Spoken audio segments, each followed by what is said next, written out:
Welcome to Social Sessions. I'm joined today with a wonderful guest. She has had past experience with trauma and managed to work with it, to use it as a driving force to help others. She's by far one of the best addiction workers I have had the pleasure of meeting and working alongside. She has an abundance of knowledge in relation to addiction and mental health, with services and resources throughout North Lanarkshire and beyond. It's an honour to call her a friend. Becky. How are you doing, Becky? I'm good, thank you. Thanks so much for having me on today. Excited? Well, it's been a wee while on you were supposed to be the first, and this is kind of went on a wee bit, so It's good to get you in eventually.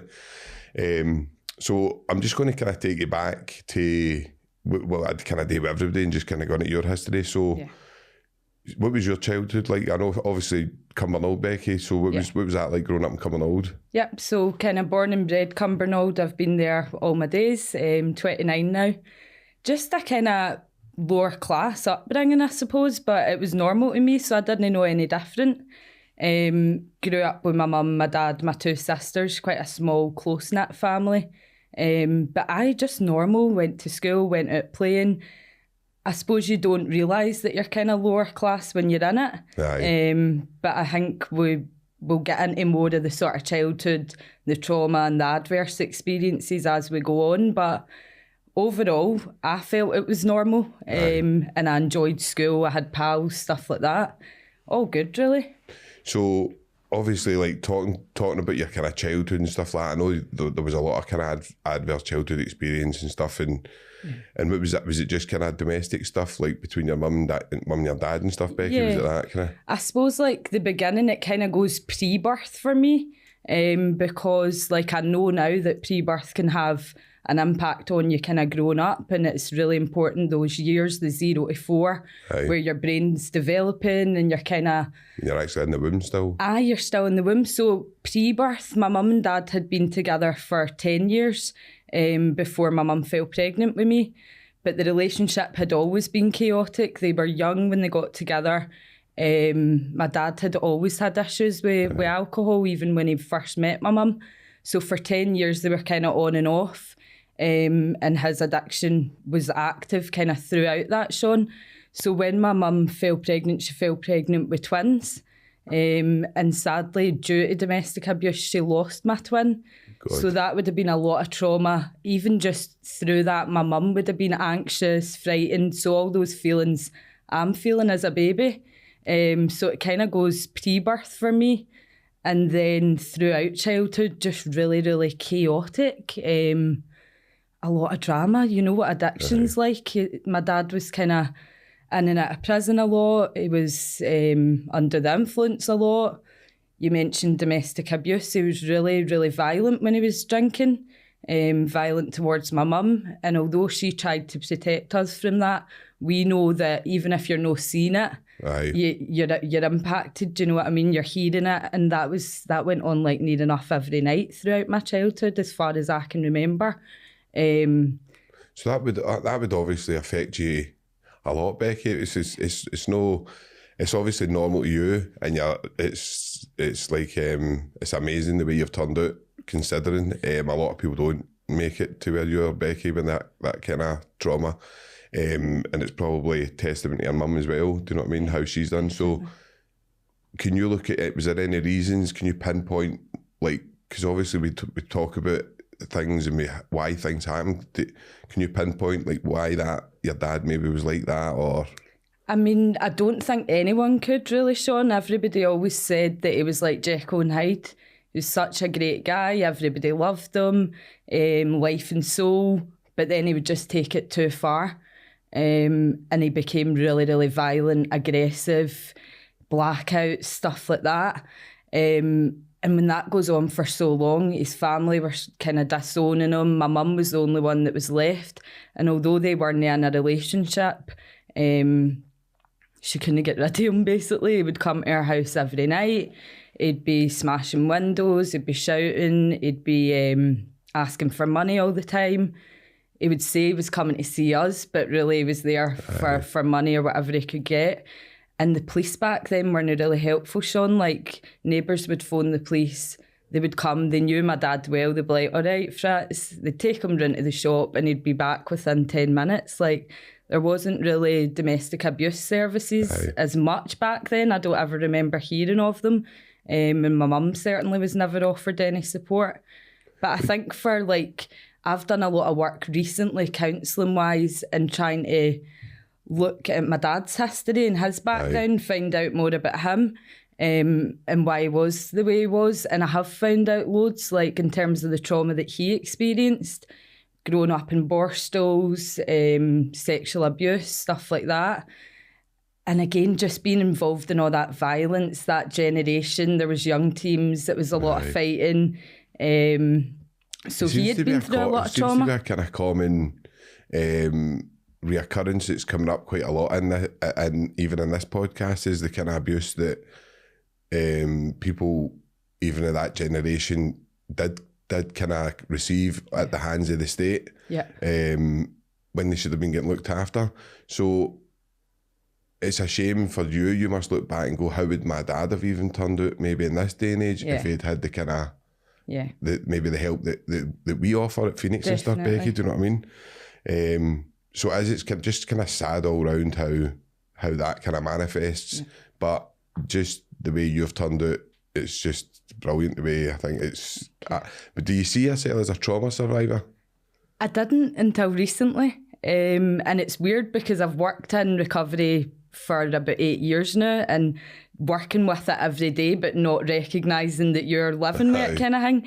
And then, like you said, things manifest, don't they? And my childhood, I can't remember a lot, but I thought, oh, that's probably a good thing. I don't want to remember it. It's a protective thing, but the more you kind of get older, you realise it's manifesting in other ways, and like your belief system and how you think about relationships and how the world is and how safe people are and stuff like that. You're like, God, my childhood has really impacted me, like, and I started to kind of delve a bit deeper and look into counselling and therapy. And that's when my first counselling session, my counsellor said to me, she was like, Becky, you've got PTSD. And I was like, oh, that makes sense. Do you know what I mean? Like, finally something clicked. I work with it every day, but I'd never realised. So now I would say so, yeah.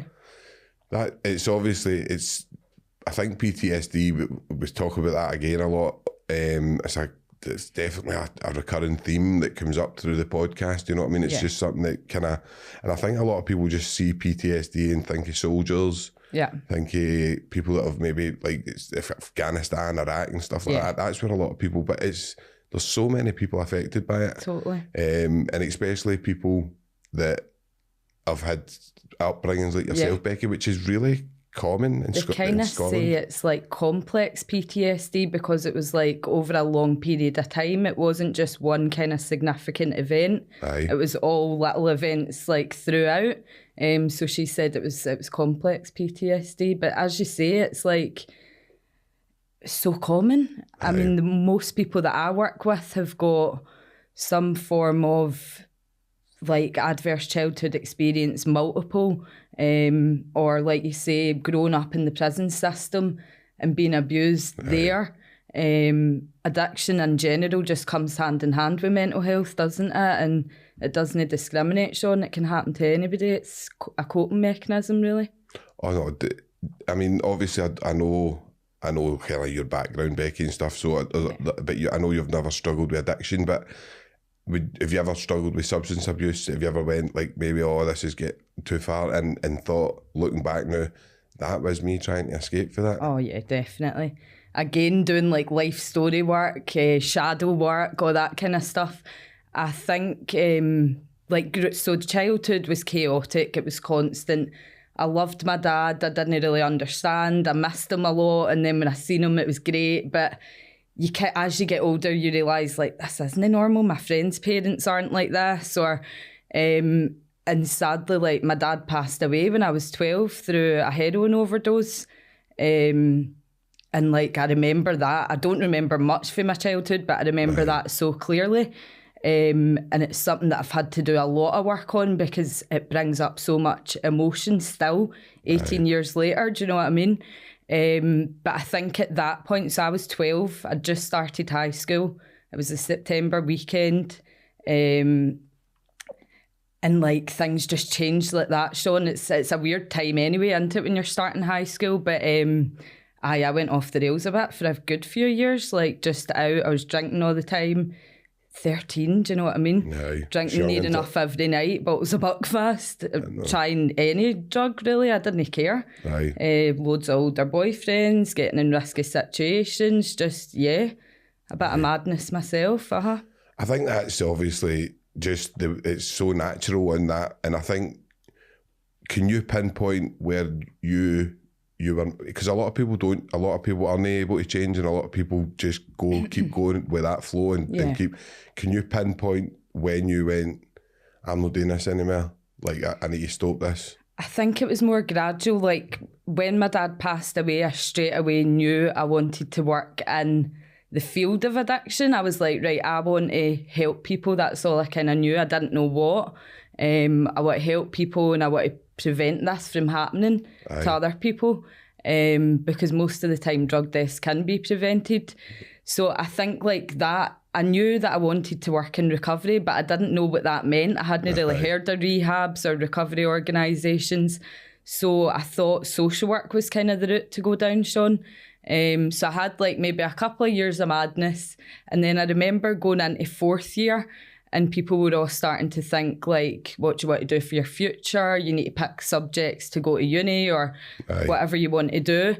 And I think there was a teacher that was like, she had done a wee bereavement course with me. And then she ended up being like the pupil support or something when I was in fourth year, the same teacher. And she was like, Becky, you've always said you want to do social work, like go for it.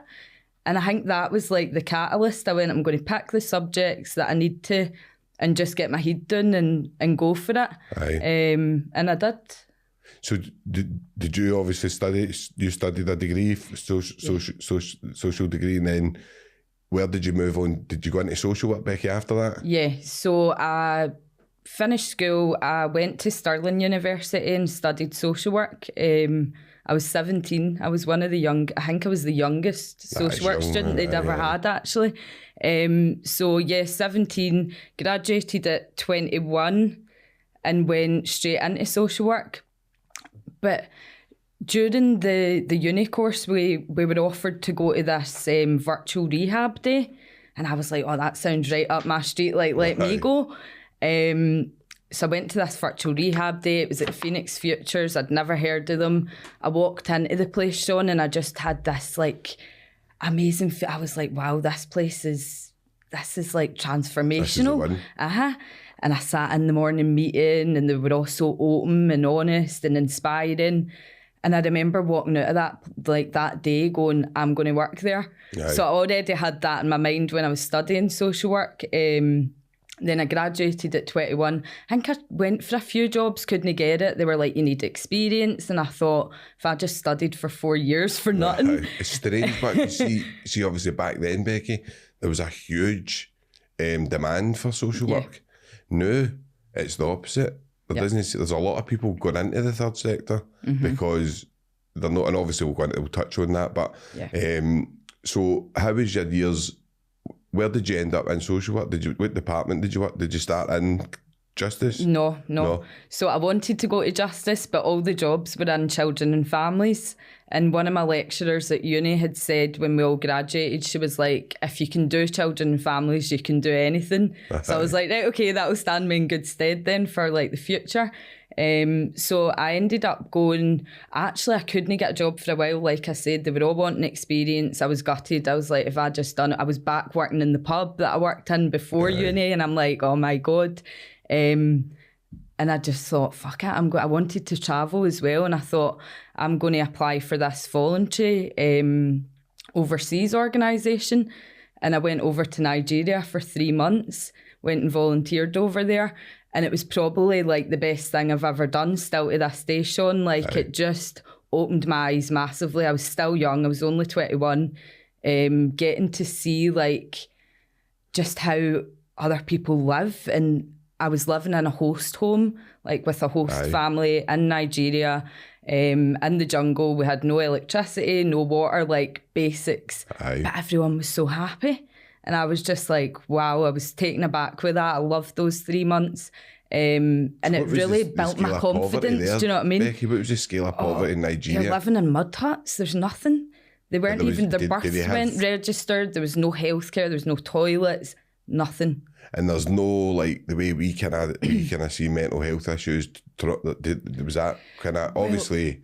It was quite sad, actually, because they believed in, like, witchcraft and stuff like that, Sean. Right. So people who had visibly, you could tell that they had mental health issues, were kind of shunned for the families, shunned for the community, because they thought that they were involved in witchcraft in some way.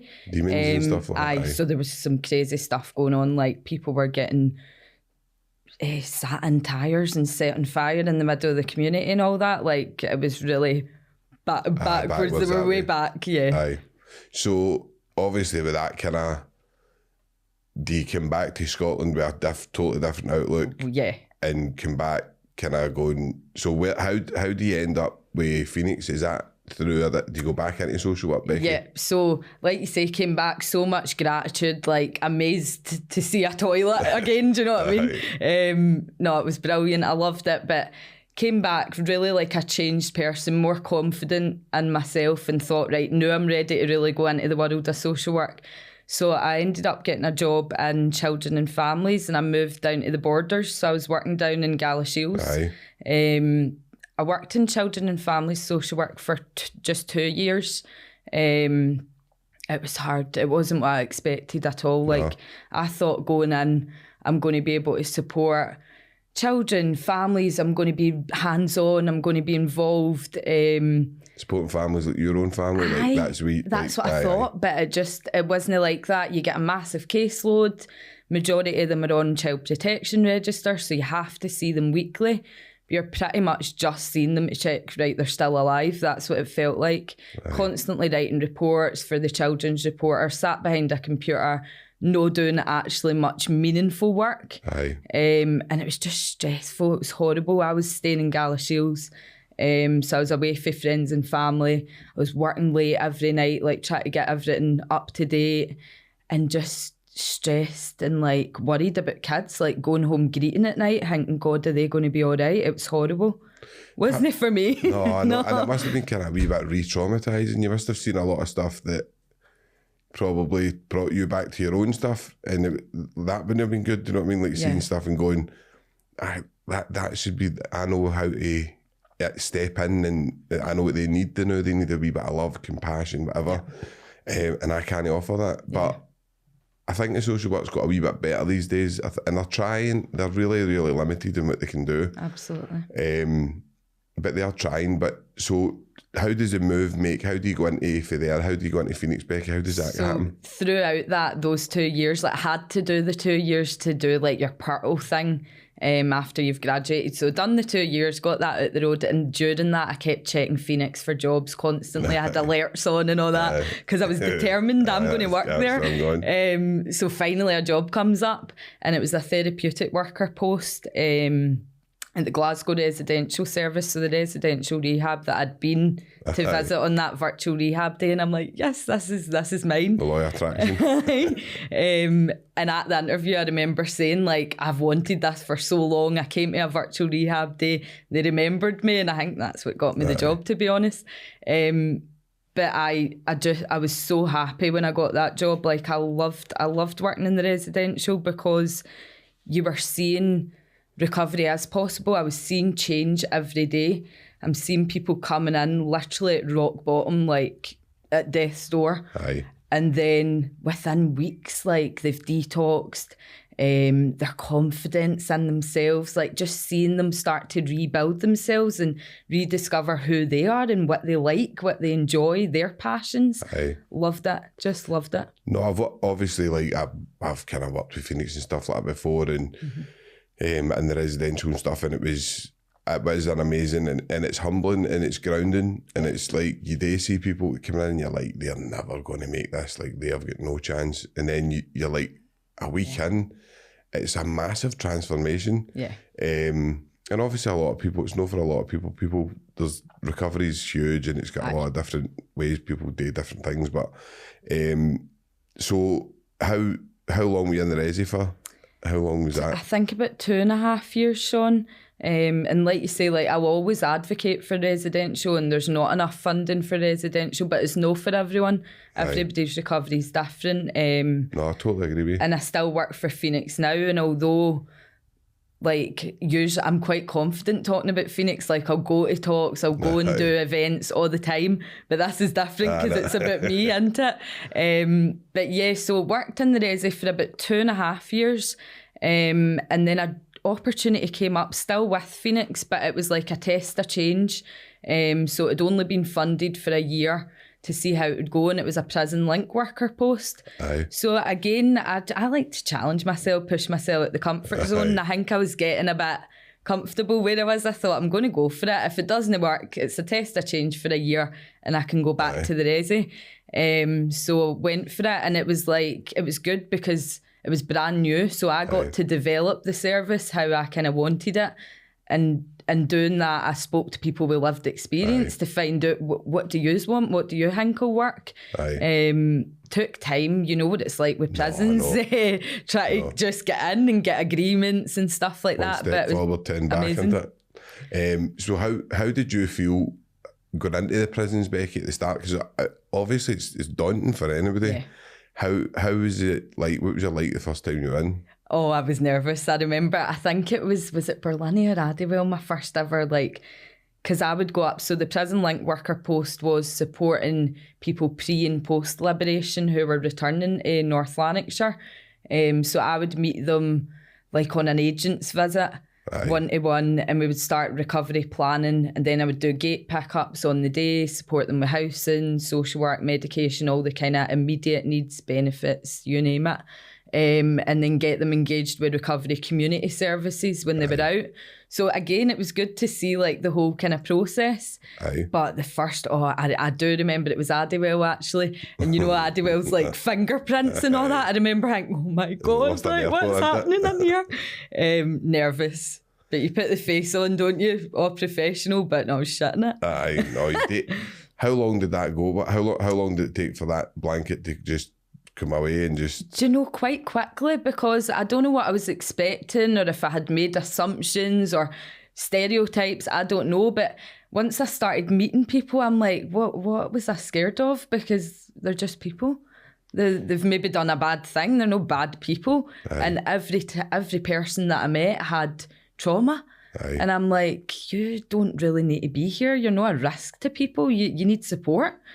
So many people are in prison. So many, and obviously we'll go into that in a bit more detail later on, but it would be interesting to see how you felt about meeting some of those people and thinking why are you here? But was it annoying or? I think it is frustrating. It still frustrates me now, because addiction's being treated as a criminal justice issue rather than a health and social care issue. You're still punitive in the jail systems? Still punitive rather than rehabilitating. And I even in the community, if I'm working with people and they're on orders and then they get breached because they've lapsed, and you're like, well, that's part of recovery. People are going to, it happens, not all the time, but most of the time there are going to be lapses, there's going to be blips. And people are getting sent back to prison because of their addiction, basically. And, we've spoken about it at length loads of times, and there's... What you've got to watch is these people are coming out, you're trying to give them support, and they're literally getting no support. Becky, some of the people that turn up that we've seen are really... absolutely nobody, and they're just lost souls, do you know what I mean?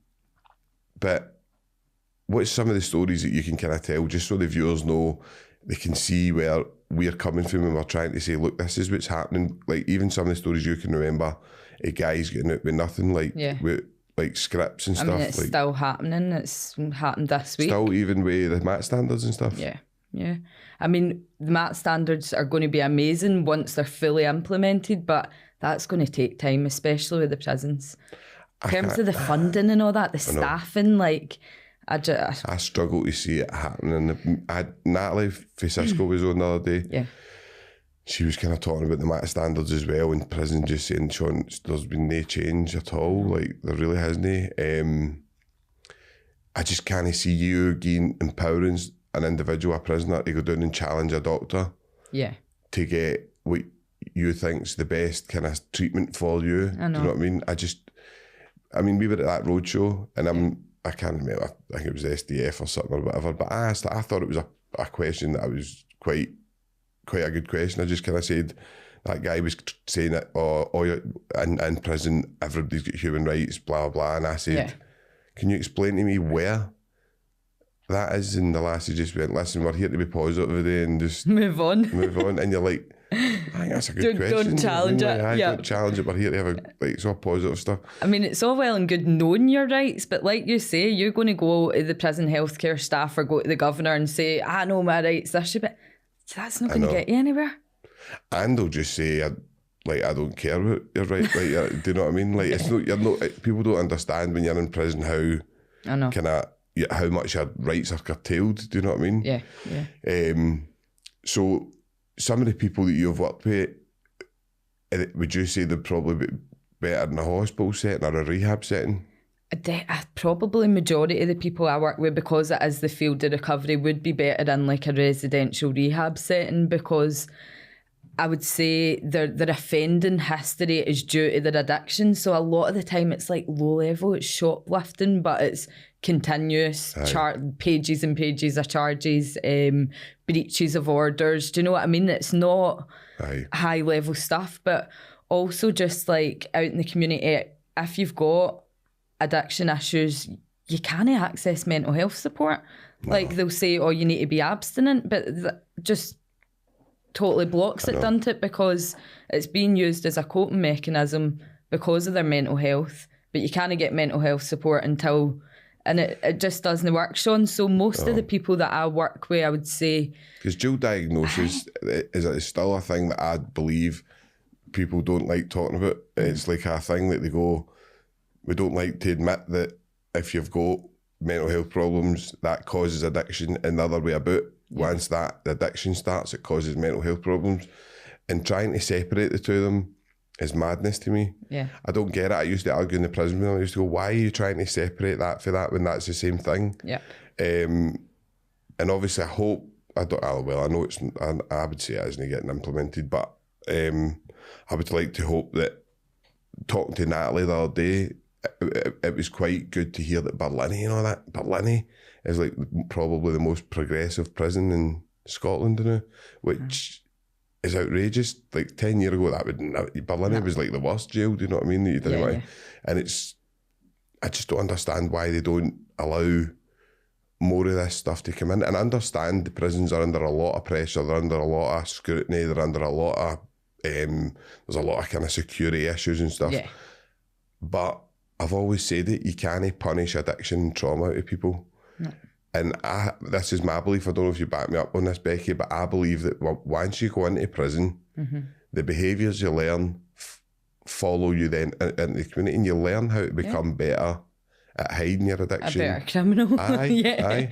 Yeah. Basically. Because that's the environment that you're in and the people that you're surrounding yourself with, and it's hard to get out of that cycle again, isn't it? Like, people do become institutionalised, and then when they're getting liberated with no support whatsoever, and I mean zero, if you've not got any family, and you're literally getting it out with your lib grant, like, what do you do?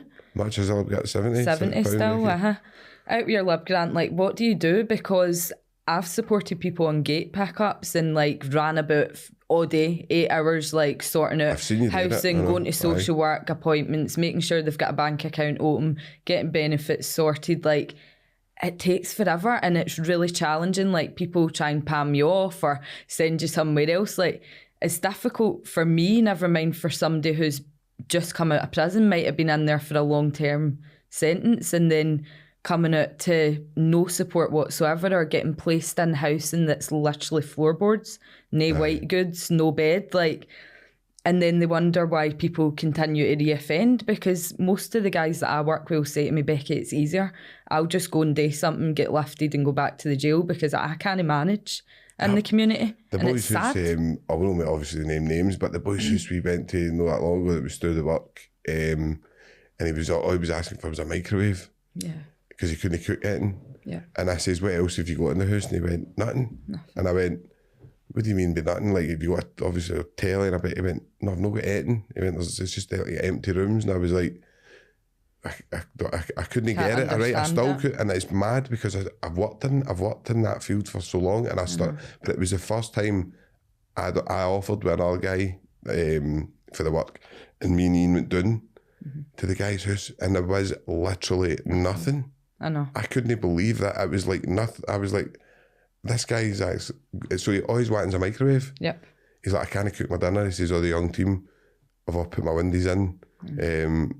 They won't fix my windies. Like, and I'm just like, I felt so sorry for him. Definitely don't make he's it doing easy. great now, but he's doing great. Yeah, and he's doing amazing. I'm proud of him. I know. But he came to us broke, trauma, with nothing, like no support. Yeah. And do you think, I know it's a hard question, Becky, because you work with both of us work in the third sector, and I hate to say it, but do you think we get a lot put on us for, Oh, definitely. like, pushed on, like there's a lot statutory, and I think that's because, Sean, like they are struggling, statutory services, to recruit and retain staff, and I don't know what the reason for that is. Maybe the high caseloads, the stress, the vicarious trauma, I don't know, but people aren't staying in the statutory posts. No. And like, even for myself years ago, although I was going through my social work, like I remember being in the interview and them saying, are you really going to take that pay drop? Like, what are you doing here? Why are you applying for that?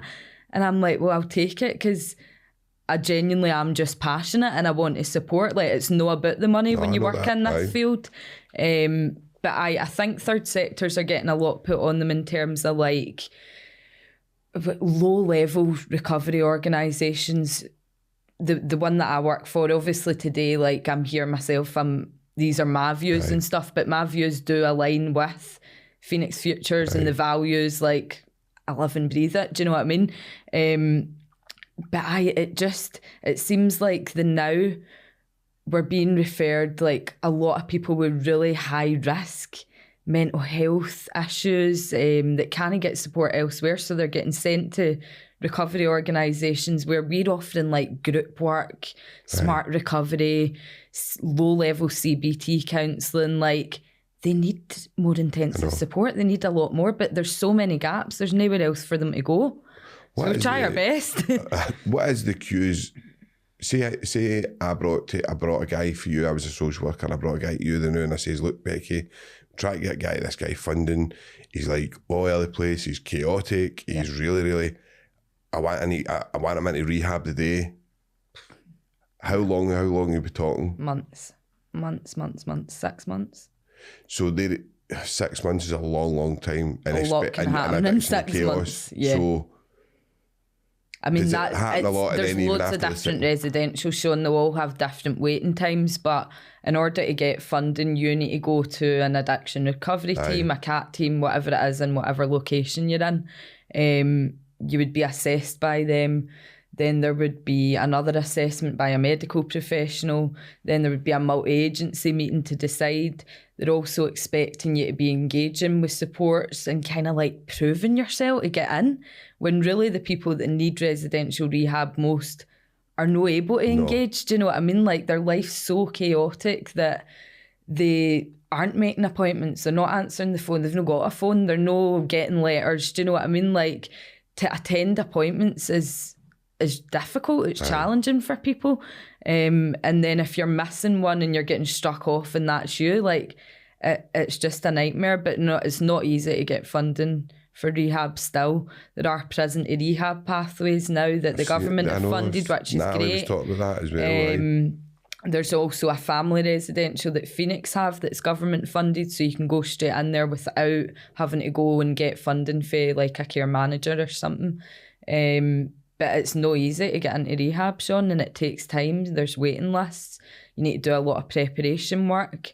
And I think, like, with the prison to rehab pathways as well, it's lacking on that preparation. So people are maybe thinking, oh, I'll get out on a tag or I'll get out on an order and go to rehab, it'll be cushy. And then they get there and it's like, that's a lot harder than prison is. It's so structured, like it's full on. The rehabs that I know of and that I've got experience in, I mean, there's different kind of rehabs, but in terms of a therapeutic community, like you're on that floor from 7 a.m. till 7 p.m. You're at groups constantly. You're expected to share like your deepest and darkest. It's not easy, but it's worthwhile and it works. I know it works. I've seen it. Oh, it definitely works for a load of people. Like I've seen tons of people coming in, and especially Phoenix Residential. I think it's great, and I think MD should kind of, if they ever want to go and look at it. I don't know if they still do the open days and stuff. Yeah. But I would recommend them to go and see it. It's and just to see the kind of work, because a lot. I know you're passionate about this, Becky, and it's a stigmatising. There's a lot of stigma. Yeah. With addiction, and we talk about it quite a lot. How do you beat that down? How do you kind of... So what kind of stigma do you see, Becky? What kind of... What, like, if you're trying to explain it, what would you explain, like, stigma like for like an addiction? I mean, it's hard, isn't it? But I think any opportunity I get, like stuff like this, to speak up and try and challenge stigma, I'll do, because it is still so apparent, like so normalised. Even my friends will say things and I'm like, I'll challenge them on it. And then when you do that, they go, oh, I don't know why I say that, or I use that word, like I hate the word junkie, smackhead, all that kind of stuff, because it's so derogatory. Like if you're an active addiction and that's how everybody in society views you, how do you view yourself? Do you know what I mean? And how do you break out of that cycle when everybody kind of shuns you? You know what I mean? You're like the dregs of society. So stigma, just like word choice and stuff like that, I think that does matter. Stigma just in terms of the criminalisation that we speak about, like decriminalise. No. It would make... We've been doing this for years. It doesn't work. Like, try something else. Look at other countries that are more successful and stuff like that. But there's still a lot of stigma. There's a lot of shame attached to addiction, a lot of guilt. So even people in active addiction stigmatise themselves, and that's a barrier to them accessing treatment, because the shame, the guilt, the remorse, all of that comes with it. So... Have you ever had the opportunity to go and see the Nordic model or anything? No. I did visit a residential rehab in Italy a couple of years ago. What was the attitudes in society there like? Could you see that, Becky? Quite similar, still, like... To here? Aye, quite similar. So wasn't it like the Scandinavian? No. Because in Scandinavia, it's amazing to see... I mean, I've only watched programmes and I've like spoke to people that have had the opportunity to go, but they see the drug addiction, and they see criminals and stuff as like broken people who just need fixed back up. Yep. But they don't ever exclude them from society. I mean, once you go to prison, you can't vote. It's like there's so many things they take off you, and they say you've got all your rights. I honestly would argue to the death with anybody that is a lie. Do you know what I mean? And I would be doing my friends in prison, the people that I left behind that I sometimes feel guilty about leaving behind. I would be doing them a this turn, if that's the best word. Like because it's not true. It's really isn't. You don't have that. Society is not ready, and I don't think over here to go. Let's put money into the justice, and we would save money. It's trying to explain that. It's trying to explain in terms of justice and health. I know massively, but like you said, that stigma's just all around us. It still is. And do you know what else I hate is like the kind of the classification and all that. Oh, this substance worse than that. Like I'll just view addiction as a whole. It doesn't matter what the substance is. It's the same thoughts, feelings, behaviours that are around it. But alcohol, like heroin's worse than this. Heroin. I'd say alcohol's worse. Alcohol is worse. Just because it's legal, it's the most harmful, I would say. And we spoke about that as well in terms of detoxes, risks of seizures. Like even prison, people aren't aware. It's full of people that have committed crimes for alcohol. Yeah. But how would I've tried? Obviously, I've asked this question. It's really, really hard. But if I could give you a magic wand, Becky, how would you? What would you like to introduce? If you could introduce into so that try and change society's views on what message would you give? I think it's things like this, Sean. It's like getting the word out there, try to change people's perspectives, get them to gain a bit of understanding, because usually it's just that, like, a generational thing, or that's what their parents said or thought, and they just don't quite understand. Once you speak to them about what people like, I've never met anyone in all my years working in recovery who chose to be an addict. Do you know what I mean? Like I said, it doesn't discriminate. It can happen to anybody. I've worked with people for all walks of life, all ages, backgrounds. Like, it could be me or you. It could be your mum or dad. Do you know what I mean? And I think just getting that different perspective out there, sharing people's lived experience as well. Empathy, compassion, do you think that's a big thing? Massive.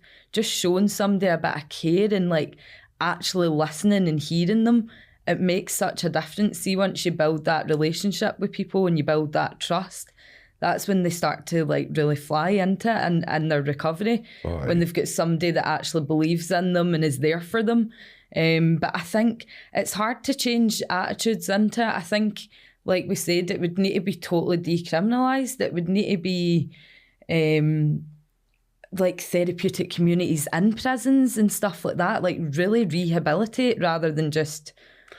And absolutely a bit of restorative justice, like a bit of because I think, see, like we had David Heyman on here who played Jimmy Boyle, obviously in A Sense of Freedom, and we were talking about his experience in going into the special unit, which is obviously something that very controversial subject. A lot of people would say, I don't think the worst criminals in Scotland deserve what they were getting in the special unit, and I understand that perspective. Me personally, I think if you want to change them, you need to show these people have never been shown about an ounce of love in their life. So if you want to change them, you need to dig deep.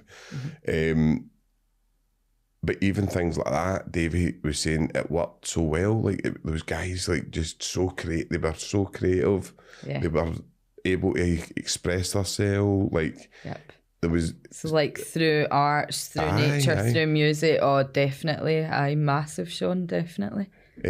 So even just bringing that into the community and trying to get...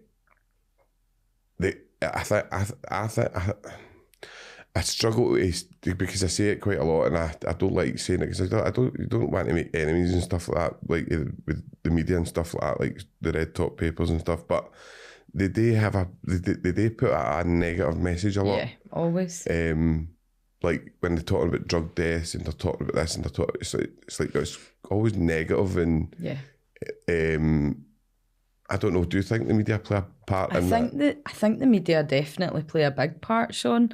And like you say, even with the drug deaths and stuff, I hate it. It's numbers, it's stats, and I'm like, these are real people. I know. This is people's lives. Like, and what was it? Because I know you'll probably be able to know, Becky, but I'm putting you in the spot here. But what was it like? It reduced again. Well, for Scotland, it's reduced again, but just not enough, Sean. I think, can't remember the exact number, but it has decreased, which is good. But I don't know if that's just because the previous years were during COVID as well. I think it'll increase this year, but... Do you, with the street Valium and stuff like that? We'll obviously talk about the street Valium later, but I think they're I think they'll shoot. I think they're going to shoot it through. It's every week. Every week I go into work, it's just somebody else. It's so horrible, isn't it? And that's only one area. Yep. So this is happening in Scotland wide. Nationwide, you know what I mean? Yeah. It's the drug deaths. It's horrendous, our statistics in Scotland. Like, that should really be an epidemic. Like, get people, but it doesn't. Why do you think the drug death? We've got the worst cocaine consumption, I think, in Scotland. Yep. And we're kind of privy to getting reports and stuff like that will tell us which stuff is like stuff that's coming up. And obviously we're hearing now fentanyl's coming here, crystal meth starting to make it, and crack cocaine is just blown out of proportion. why do you think the drugs have changed? Can you see a trend in it, Becky? Drug trends are always changing, aren't they? Like, I think more recently, like you say, the street Valium, it's just horrendous. Like, don't know why they're called street Valium. They've got no diazepam in the majority of them. I'm going to try and put a wee photo up, Becky, just to show the viewers, like, actually how many. And it's not even a Tizalam, because a lot of people call that now. That's what people call it. Oh, a tizzy. It's Benazolam. And there's. I mean, I couldn't Glanazolam, and there's like how many? The lambs. So many lambs and palms, and but it's just changing constantly. Constantly. I think the crystal meth, a lot of that I heard was like coming from the sort of like gay scene and stuff in London. Right. Apparently, like G time parties. I've been on training and stuff like that. But recently I have actually heard of it in like the North Lanarkshire area as well. Crystal meth use, yep. And the gay community. And what is that like? Is that quite destructive in the way, like highly addictive? Is it? Highly addictive, and I think like short lasting as well. So you're using a lot. And if you're injecting a lot, then similar to crack cocaine, is it an inject? You can inject as well. You can inject. So if you're injecting a lot, then you're at higher risk of bloodborne viruses, of infections in the injection sites, things like that, Sean. So I think because, like you say, with the crack cocaine as well, it's so short lasting that you're having to use more regularly than you would if you were injecting heroin. And obviously, normal cocaine use. Scotland seem to have normalised that, I think. No, normal, you're saying, because it is that normalised. It's not like I had James Docherty on here, and James will put a good argument across with any kind of thing, and he's no for decriminalisation of drugs, and he'll give a good argument for it. I believe that you should decriminalise it, and you should be allowed to take stuff and regulate it and stuff like that. That's my opinion. I know it's controversial, but everybody's entitled to their opinion. Yeah. But the way cocaine is the new, and it's young boys are dying, mate. Like young boys, we're hearing like quite a lot of young boys are dying. Especially like where we're from, and maybe not directly from cocaine use, but the way that it impacts your whole life, your family, your finances, your job. But like young guys are just sitting in their rooms snorting coke their cell all day. Like it's got to that stage, and the cost of it. So the debt that you end up in, a lot of suicides related to either losing family, losing jobs, not having money, being in a lot of debt. Horrific. Just, and like you say, young males. And I think we see the trends quite a lot in the way that cocaine use kind of maybe when they're like maybe late 20s, maybe sometimes starts changing into maybe downers and stuff, because your body doesn't repair the same way it did when you're like 19, 20. No. So people start using downery drugs to come back up, which then introduces that side of drugs to people that maybe they didn't see.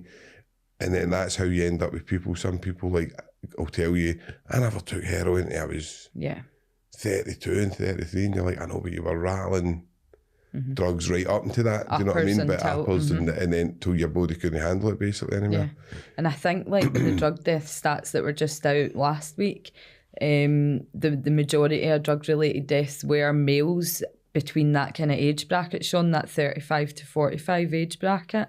And some people are quite shocked by that, but I'm not, like you said, because the drug trends change, but also people's substance of choice changes as well. Aye.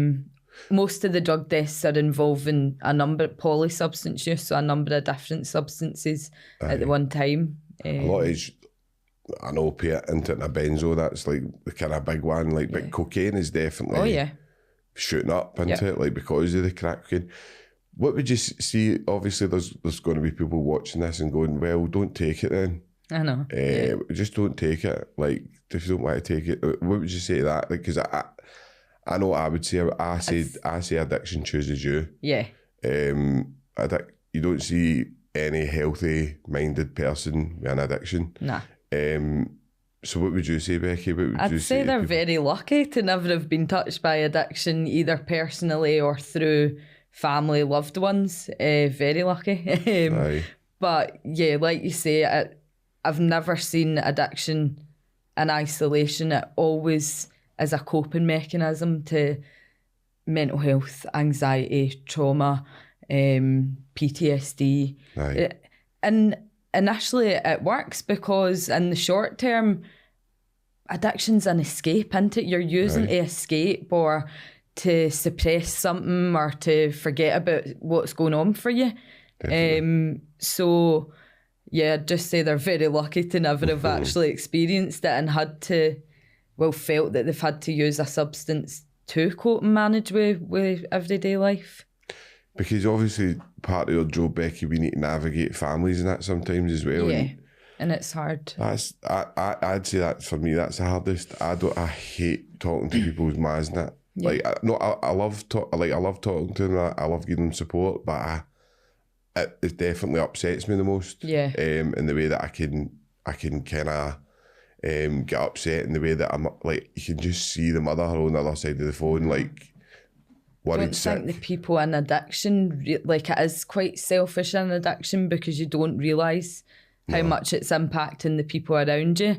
And like you say, we've got poor family members who are like stuck between a rock and a hard place because they don't want their son or their daughter to die, but they're withdrawn, so they're going to go out and they're going to give them the money or they're going to go and get it themselves and put themselves into risky situations, picking up drugs for their family member.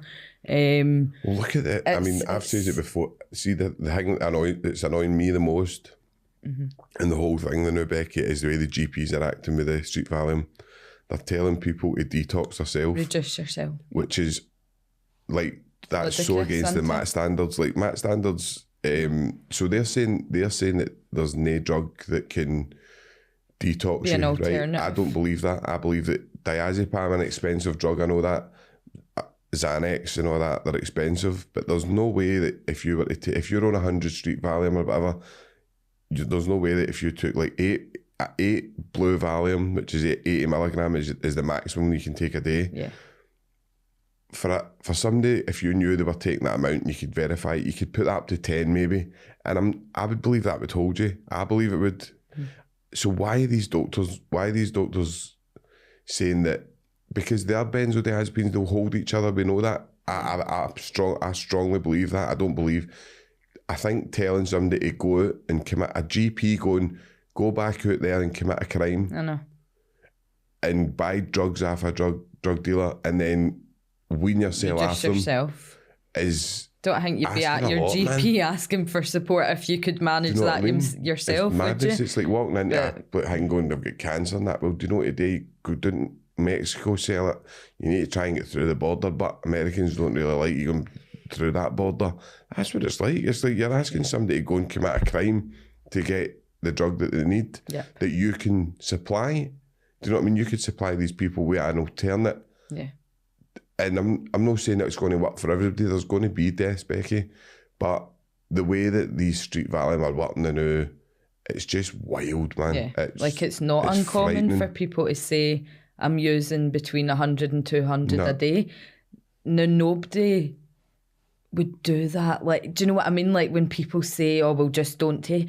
Nobody's saying that. You're in oblivion. Completely. Like, people are losing days and just waking up completely out of it.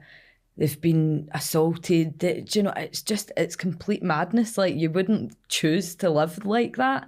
No. But like you say, they're just kind of saying, oh, well, there's no replacement for it. There's no detox. So just continue to buy what you're buying and reduce gradually. And I'm like, they can't manage that.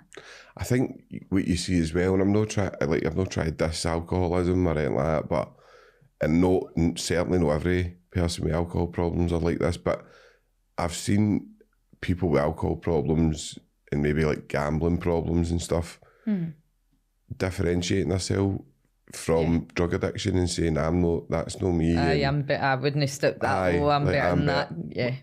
But you're still here, you're still drinking 2 and 3 bottles of wine a night, and you're chaotic, your family, you fell out with your family, it's the exact same thing, which has happened to you, only this guy's nobody, usually. The guy with the street violence no go any sport. Comes into that kind of classification again, though, doesn't it? Like, alcohol's alright because it's legal and it's normalised and it's part of our culture. It's part of our culture, isn't it? But, heroin use, no, I would never do that. Never say never, because it could happen. Loads of times. But alcohol, God, Sean, like, we speak about it all the time, just how harmful it actually is. And especially if you are dependent on alcohol, to then stop, I think it can kill you. It's the whole thing, the whole structure of it is like, take cannabis, for example, which is an illegal drug. That wouldn't make you, like, lose your inhibitions and do things that you wouldn't do. Yeah. So, like, bad things hurt people and all that when you're like when you're on drinking and commit crimes that you wouldn't commit. Just behave totally different. Cannabis doesn't make you do that. I'm not advocating like everybody I smoke cannabis. Do you know what I mean? I'm not saying that, but I'm just meaning, how can you possibly say that's illegal, but that's legal? And the only thing it comes down to is money and tax, and we can get money off this. Yeah. And I think they'll eventually do it with the cannabis and stuff. Yeah. But it annoys me sometimes when you see how the playing field is and you go, it's rigged, man. Like, and I don't know, it's like, how do we get to the grassroots? Because obviously we done that thing not long ago, Becky, when we went to the place with the students. Yeah. And we got great feedback for that. And that was quite dark. Both of us told our stories. And it wasn't light and uplifting, was it? But they actually came back and said to us, that was the one they were listening to most. Yeah. And that's the young people of the day. And when the guy did kind of leave, I don't want to say too much, but when the guy did kind of leave the room, they did open up a wee bit. Yeah. And they told us they do know about street Valium, and they do know about ketamine, and they do know about, and these are young people at 15, 16 going out and starting apprentices, do you know what I mean? So this normalising drugs in the cup, I get where people would say, no, you can't, but I think do you think it's the kind of like dark, seedy side of it that's pushes it that way so that you don't get help?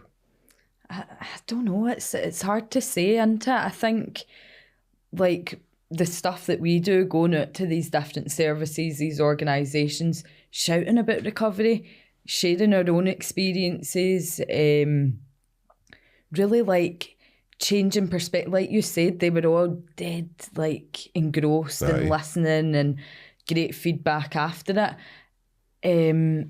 I don't know, it's just about trying to change people's minds, change perspectives. Like, growing up with the media always kind of demoralising and criminalising, and just putting a different stamp on it, isn't it? And really, I don't know, Sean, how we go about it. Like you say, it's hard, isn't it, when somebody says, oh, if you have a magic wand, what would you do? I know.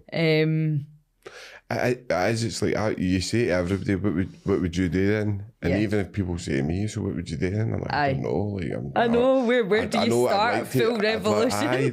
Because that's what we need. And we had Natalie on the other day, and she was kind of like, burn it down and start again. I get where she's coming from, but because it is kind of like, you're just, the system's just fucked, and like you said, there's so much red tape, like, to try and get anywhere. Ideal it would be, like, start from scratch. I know, wouldn't it? Because when you go into prisons and all that, and obviously Phoenix is lucky enough to get into prison, which is really grateful for.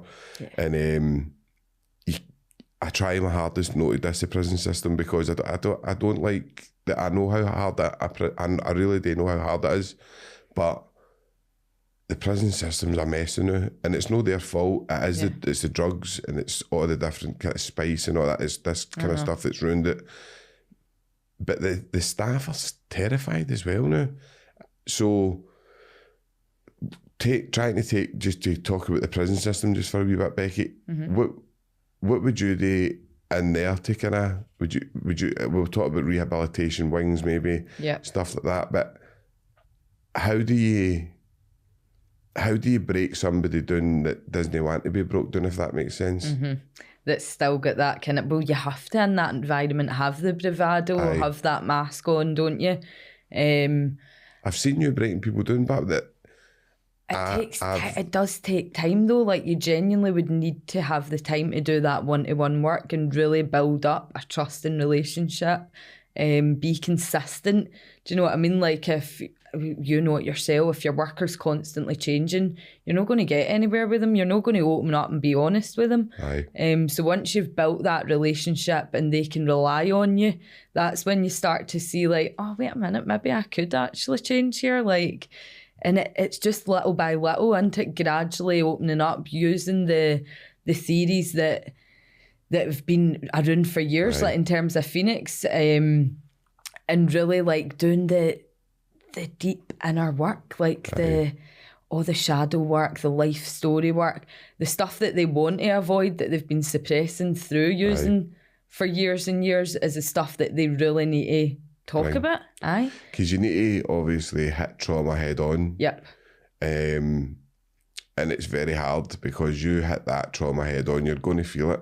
But that is the only way. You need to fight through it. You need to push yourself through it. But a lot of guys that are new in prison are so traumatised, but they don't realise it. And I'm talking about guys that are dangerous guys and stuff, like guys who would see their cell as like, I'm not scared of like anything, and would fight with Goliath, by the way. But it is all fear-based. It's fear-based. Always. And we were talking about that, me and James Docherty were talking about that and just saying how it is actually like fear that's driving that. Do you know what I mean? But people don't realise that. And it's trying to tell somebody that, I don't know what, is that macho nature and that kind of, that's all they've alpha known. male How kind of do thing. you break it down? But I've seen you doing it. I have seen you doing it with a few people. I'm not saying like you're like the Mother Teresa of addiction. Do you know what I mean? I'm not saying that, but I've seen you breaking down characters that I've said, I don't think you'll get through to him, Becky.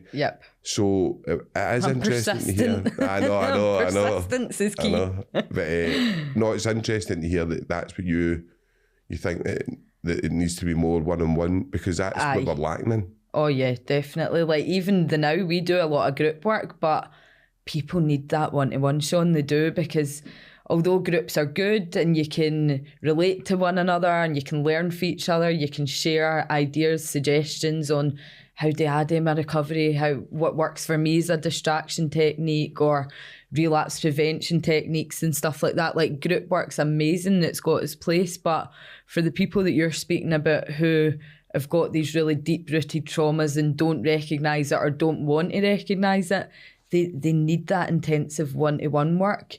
It has to be consistent. You have to be persistent. And I think like a really massive part of it is that lived experience. And I always will advocate for that, because even like myself, although I've not got direct lived experience, I've got that indirect for a family member's perspective.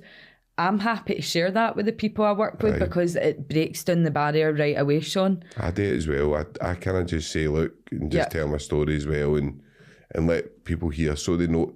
I think when they hear that you've been through it, there's a kind of acceptance there that you get me. And I'm not saying that I've seen a load of workers that haven't had that are great workers, do you know what I mean? Especially in Phoenix, like Jan and all that, like there's loads of them who are great. But there is a certain element when you go into a prison setting and stuff that a lot of people go, and it is a lot of work. It's you need to take a lot of flack and a lot of people testing you and trying to. People really like to try and push the boundaries, don't they? But you need to I think you need to be confident in yourself, and like, I think my passion just drives me, Sean. Like, definitely. And I think people can see it and they can feel it, and that's why they maybe do respond to it, Sean. I don't know. I've never had any issues in the prison. Like, even on one-to-ones, running the recovery cafes, never really respectful, really engaging, like just grateful for the support. Aye. Never had any issues. I think that's just you, but Becky, I think you are quite special in that way, where you've got that kind of thing about you where people do take to you quite easy. You're very understanding, very empathetic, very compassionate. But is that not the definition of the worker that we look for then? Yeah. If that's the definition of the worker that's working, why do we not have that type of worker? Why do we have people in these places, like in prison, that are so, I mean, we've met them before, give them bread and water. I wouldn't give them nothing, blah, blah, blah. And I know. Listen, they're entitled to their opinion. Again, it's all about opinions. Why are you working in that field, in that environment with the views? It doesn't make sense, does it? It's like going to be a teacher and you hate Wayne's. You know what I mean? It's like, why would you put yourself in a prison system?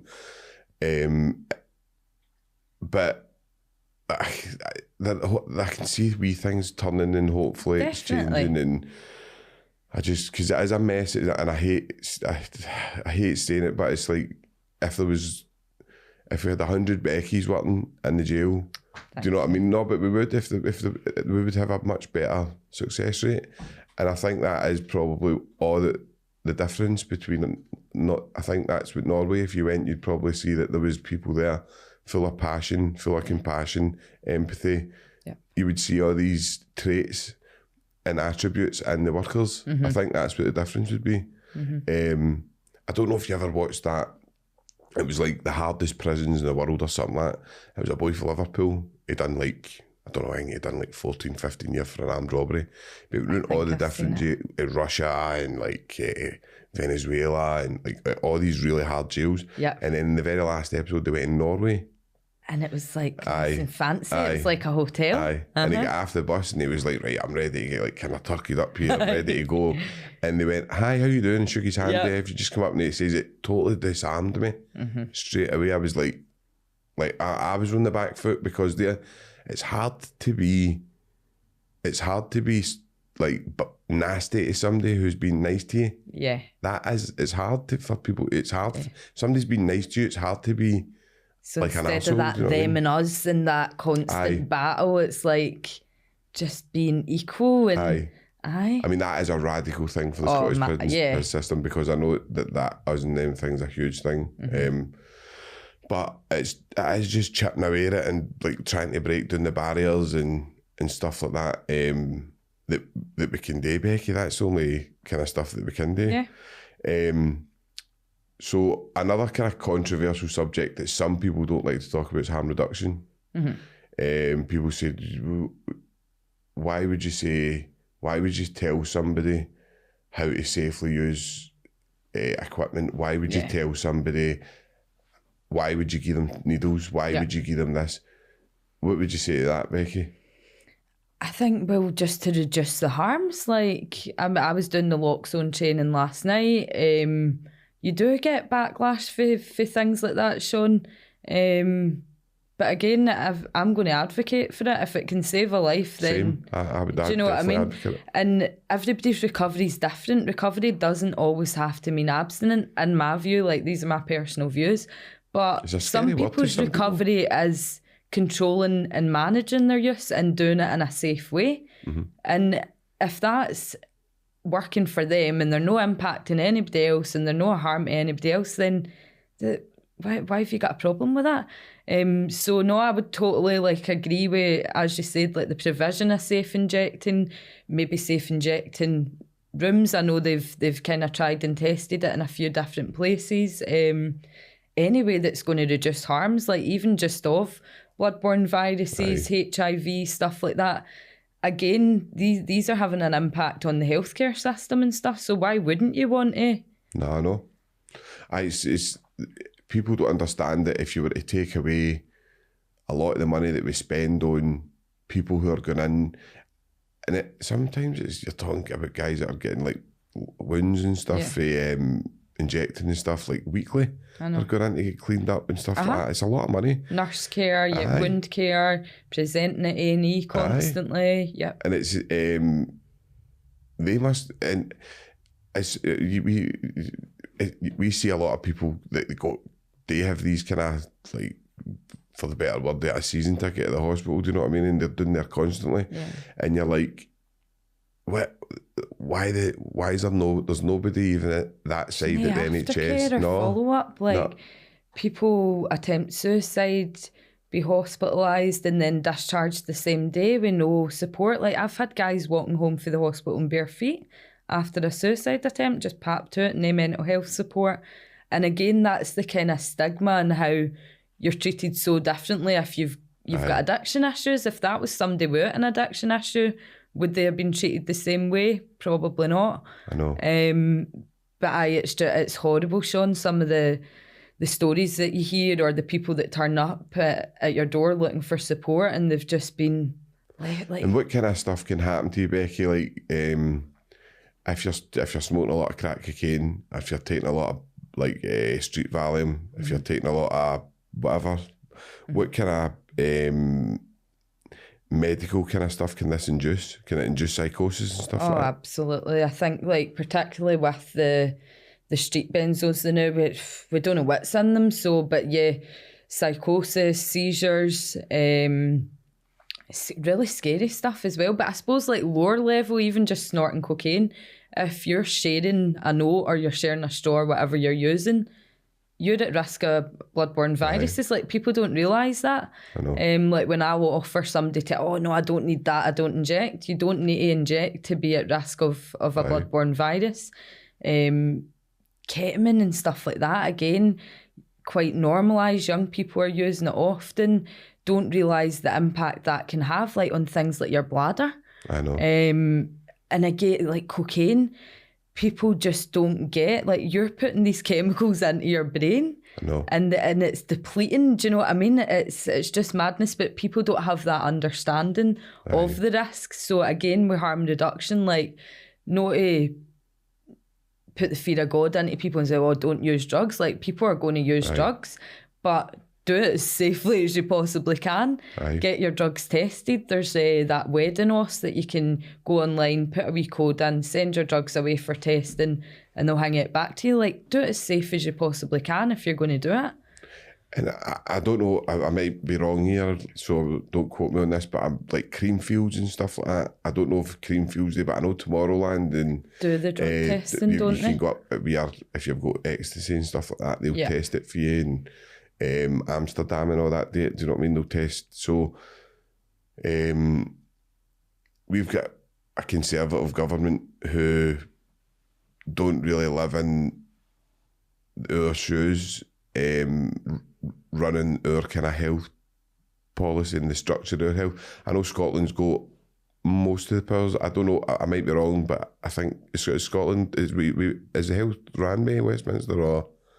I think it's still a bit of both. Is it a bit of both? Honest, with NHS, I don't think we could just turn round. I think we're tried. Going to do this. We tried, and I think Westminster stopped. I don't know if it, but I know we were trying to. They were going to bring injection rooms and all that into Glasgow. They did pilot one, and there was also like a safe injecting van that was going about in Glasgow as well. But I don't know if that was government. I don't know. But I'm all for it. Like, definitely. No, if we can save it, see if we can get that number, because that number needs to come down. What was it? It was like 1,300 and now it's down to 1,109 or something, I think. We can check it and put I'll get the quotes, I'll get the stats. I mean, it's reduced, but still not enough. No. So it's a lot of deaths for Scotland. But I mean, it's 300, 3-4 a day, isn't it, man? Like, and it's for such a small country. I know. And then if you start looking at American statistics, you don't even want to look at them like that. The opiate epidemic over there is outrageous. But and I would kind of say to MD to go and watch Dope Sick and stuff like that. And that new one, I don't know if you've seen the new one. I just watched it Pharmacist as well. Or something like that. No, I've seen that as well. But there's another one that's just out, Sean. Netflix. It was really good. But no, I was in America recently this year in San Francisco. Like, I was blown away. It was scary, actually. Aye. Scary. So, see, just as we're kind of coming up to the end of the podcast, Becky, right? I always kind of try and say to people, like, because obviously you've got a platform, you're really knowledgeable, you're a manager in a kind of addiction place. What would you see MD suffering silence out there that's maybe no willing to come forward and like that, even somebody who's drinking too much alcohol, what would you say to them? What message would you pass on? I'd just like say, please speak up. Like, please reach out. There is support out there. Even if this might be problematic for me, like now's the time. Or even if you've had a long-standing addiction and you think, oh, I'm never going to be able to do it in a bit, like you can do it at any time. I've seen people who've had 30-year heroin addictions turn their life around, you know what I mean? Like, it is possible. So I would just say reach out. There is support available. I don't know if you'll share like after the podcast or details as well. Like I've always got people messaging me, but I'm happy to speak to people and try and support, signpost, refer wherever I can. That first step's the hardest, like admitting, okay, I have got a problem here and I need some help. It's the hardest part. And see for somebody once you do that, it maybe sitting going, oh, I'm all right, but doubt that first wee bit of doubt. Yeah, go for the help into it. Yeah, I think like so. If you're questioning it, and you might even you might get a great phone call that they go, no, listen, I think you're actually all right. I think you're over worrying here. Yeah. But if there's a wee bit of paranoia around it, I would definitely just seek a wee bit of support, speak to somebody about it. As I say, there is support available. It's out there. You just need to know about it, don't you? And definitely. Sadly, people don't. So us doing this today will hopefully get the word out there, even if it helps one person. Like, I'm happy. Definitely. But yeah, just always sharing that message. Recovery is possible. Anybody can do it. Like, because people who are in active addiction feel like they can never get better. They can never change, don't they? They feel stuck, lost, isolated. So yeah, just reach out, speak up. I think people don't. The thing that people don't realise the most is the lack of support. I think if people seen the lack of support, and I think hopefully if social sessions can move on a wee bit, we're going to try and do some sort of wee kind of documentary to kind of show some of the guys that are living in like complete addiction and in the midst of addiction, to kind of show the viewers this is true life for these people. This is what's real life. We done a podcast yesterday with Davey, who was really brave, who came on and was great, and it was a sad podcast, but a powerful message that he sent out. That's the most powerful, isn't it? Like, people need to hear that. They need to hear the real nitty gritty and like get to the root causes. Like the deprivation, the poverty in Scotland, it is just so normalised. It's part of our culture. Like, we really need to dig deep and speak about the hard stuff to get a reaction, to get people's minds changing, to start challenging that stigma. I think it's so important. It's so valuable speaking to people with lived experience, and I just find them so inspiring. Like, the people I've met along the way in work, like, just such an inspiration to me. Do you know what I mean? Like, how much they have been able to turn their life around and like rediscovering themselves and their talents and all that. And it's amazing. It happens every day. It's possible. It's amazing to watch. So just before we finish, Becky, is there any topics that we've missed out that you want to cover, or? I don't think so, Sean. Like I said, I'm just kind of freestyling it today, but because we know each other, we talk about that stuff all the time. Just feels like a casual chat. But just thanks, for giving me the opportunity to come on. You know, I love all things recovery and justice. And as well, tomorrow is actually Overdose Awareness Day. Right. So again, to promote that, we're doing a wee thing in Coatbridge, just meeting on the main street, doing a procession. We've got roses and a wee book memorial and stuff like that. But I think, for me, I suppose, my experience in losing my dad is what my driving force. Do you know what I mean? That's why I'm so passionate about it. So yeah, to remember my dad tomorrow, that's what I'll be doing. Brilliant. And please, I hope you have a great day, Becky, and as good as you can, and remember the good times you went it, and just kind of hang. But what we'll do is we'll get on our social media platforms, we'll get Phoenix stuff up so that MD can kind of go and look, MD that's needing any kind of advice, and we'll get all the kind of on our Twitter and stuff like that, and we'll get all that on. Yeah, But, no, sounds just good. thank you very much, Thanks Becky, for for having coming on. me. Been brilliant. Thank you.